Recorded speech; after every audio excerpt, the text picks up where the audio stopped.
झारखंड में बाघ अपने पुराने कॉरिडोर को एक्टिव कर रहे हैं। पलामू टाइगर रिजर्व से निकलकर बाघ हजारीबाग में पहुंचे हैं। हजारीबाग इलाके में हाल ही के दिनों में एक बाघ को देखा गया है, जिसके बाद यह कॉरिडोर एक्टिव हो गया है। हजारीबाग के इलाके में देखा गया कि बाघ पलामू टाइगर रिजर्व के इलाके से निकलकर पहुंचा। जिस इलाके में बाघ देखा गया है उस इलाके में पलामू टाइगर रिजर्व के अधिकारियों ने जायजा लिया है और स्थानीय वन विभाग के अधिकारियों से बातचीत भी की है। दरअसल पलामू टाइगर रिजर्व में पिछले 1 वर्ष के दौरान 4 बाघ होने की पुष्टि हुई है। पिछले 1 दशक में पहली बार हुआ है कि इलाके में 4 बाघ देखे गए हैं। पलामू हजारीबाग कॉरिडोर पर कई दशक से बाघ नहीं देखे गए थे। दरअसल पलामू टाइगर रिजर्व में देखे गए बाघ मध्य प्रदेश के बांधवगढ़ टाइगर रिजर्व के इलाके से पहुंचे हैं। इसी में बाघ हजारीबाग के इलाके में दाखिल हुए हैं।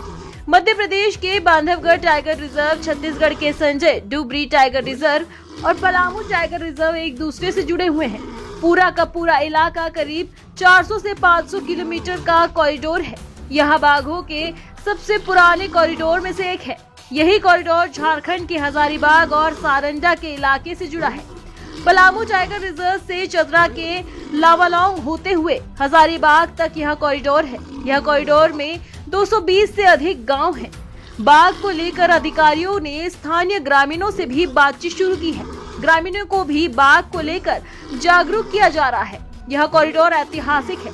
अंग्रेजों के शासन काल में इस कॉरिडोर में बड़े पैमाने पर बाघों का शिकार हुआ था। दरअसल पलामू टाइगर रिजर्व इलाके में एमपी बांधवगढ़ और छत्तीसगढ़ संजय डुबरी टाइगर रिजर्व के इलाके से लगातार बाघ पहुंच रहे हैं। मार्च 2023 में सबसे पहली बार पलामू टाइगर रिजर्व के इलाके में बाघ देखा गया था। उसके बाद लगातार पीटीआर के इलाके में लगातार बाघ दाखिल हो रहे हैं।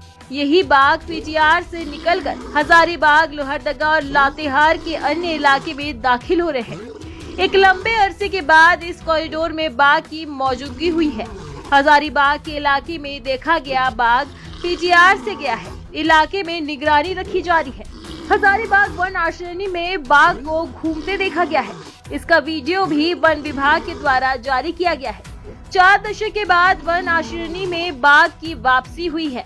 अभी कुछ दिनों पहले ही पैरों के निशान मिले थे, जिसके बाद बाघ होने की बात को लेकर लगातार कयास लगाया जा रहा था।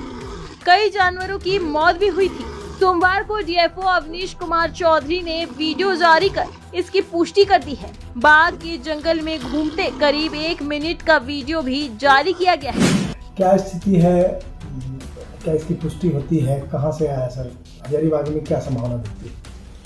हजारीबाग जैसा नाम ही बताता है कि ये बाघों का शहर रहा है और यहाँ हजारीबाग वाइल्ड लाइफ सेंचुरी में टाइगर ट्रैप का प्रेजेंस भी बताता है कि यहाँ एक समय में बाघ बहुतायत में रहे हैं। ये बड़ी सुखद बात है कि अभी हमें इसी माह जो होता है टाइगर के डायरेक्ट एविडेंसेस, वीडियोग्राफिक एविडेंसेस प्राप्त हुए हैं। सबसे पहले इस माह के प्रथम सप्ताह में हमें कुछ जगहों पर कैटल किल्स की सूचना प्राप्त हुई थी, जिसके पश्चात ही वहाँ के जो वनरक्षी को स्थल मुआयना के लिए भेजा गया था।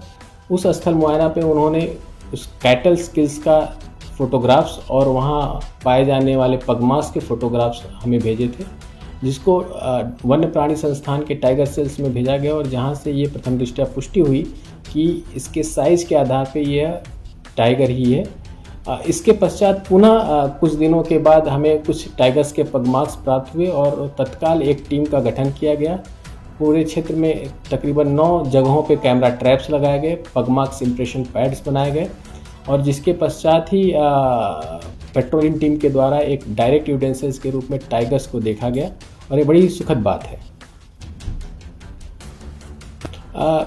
ये एक अगर हम झारखंड की जो जियोग्राफी को देखें तो पीटीआर से हजारीबाग वाइल्ड लाइफ सेंचुरी एक कनेक्टेड पैच में है।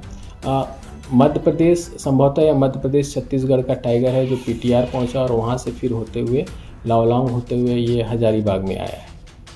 पहले भी ये क्षेत्र सर ऐसा रहा है, ऐसा क्या ये यदि हम जो है पिछले 4-5 सालों में कुछ डेवलपमेंट्स देखें तो 2019 में पूरे झारखंड के जितने भी प्रोटेक्टेड एरियाज़ हैं, मसलन कि नेशनल पार्क्स और सेंचुरीज अभ्यारण्य, इन सभी के इको सेंसिटिव जोन्स के नोटिफिकेशन 2019 में घोषित किए गए, जिसके पश्चात ये एक बफर जोन घोषित हुआ और इससे ह्यूमन प्रेशर्स सेंचुरीज और प्रोटेक्टेड एरियाज़ पे जो डायरेक्ट पड़ते थे उसको एज ए बफर काम किया, जिसकी वजह से ही शायद इको सेंसिटिव जोन्स के प्रावधानों को लागू करने के बाद ही हमारे क्षेत्रों में चाहे पीटीआर हो चाहे यहाँ टाइगर्स के प्रेजेंस को देखना मिला है। क्या अपील करना चाहेंगे सर यहाँ के आम लोगों को? क्या मैं हजारीबाग वन्य प्राणी आश्रणी के में स्थित लगभग 70 गांवों के सभी जनता से अपील करना चाहूँगा कि ये शाम के समय में